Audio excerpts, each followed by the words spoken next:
What is up, YouTube? Mr. King coming at you live from the 209. So here are the bell work questions for the day.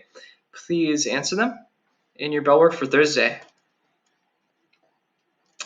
So today is Thursday. I just want to go over the big takeaway from yesterday. So here's a circle of life.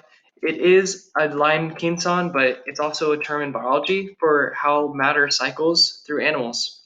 So remember that plants are producers and they make food using energy from the sun, and then consumers like animals eat the plants, and then when they die, it goes into the ground, which worms, fungi, and bacteria or decomposers will then recycle and use for their nutrition and then give it back to the plants in soil.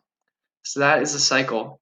Plants make the food, animals eat the food. When animals die, decomposers take the animals and then give them back to the producers. Here were the terms. And then a difficult concept we went over yesterday is the 10% rule.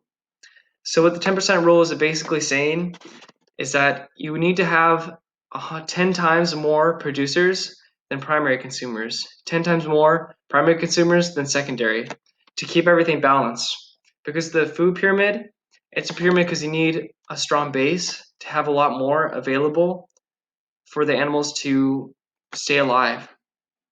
Only 10% of these plants will actually go to the crickets, and then only 10% of the crickets will go to the mice. The other 90% will stay behind, and like the grass will use it to grow, the crickets will use it for energy, and things like that. Only 10% is transferred. And then pause the video now and do this sample problem. If there are 1,000 calories of producers, how many calories will go to the primary consumer? So if there are 1,000 producers here, how many of those calories will go to the primary consumer? Pause the video and think of the answer.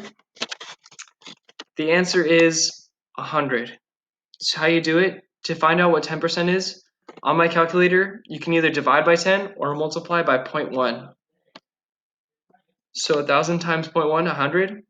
A tenth of that, 10, and a tenth of that is 1 calorie. Okay, then we did the Kahoot. And then here's what you're supposed to be doing today.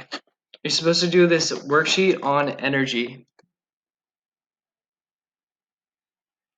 So the first question should be in your notes. If 10% goes to the next trophic level, what happens to the other 90%? Put that in there. And this next one is a scenario. You're trying to figure out how many calories, kilocalories, will go to that tertiary consumer at the top. Try and use the 10% rule to figure it out. This next one, you're trying to figure out what are the two mystery ones right here, using the 10% rule. And then taking the corn, the chicken, the fox, and the hawk, what organism should go in each box? Okay. And then the last question. You've got the corn, chicken, fox, the same thing, except this time, instead of having 2,500 kilocalories of producers, it drops to 250. So how do you think the producers dropping or losing 90% of their calories would affect the rest of the ecosystem? How would it affect the chicken, the fox, and the hawk? And then would the ecosystem still be able to maintain a large number of hawks? Explain why or why not. When you're done, hit turn in and then take the attendance survey, and then you're good to go. Thank you. I will see you guys tomorrow on Friday.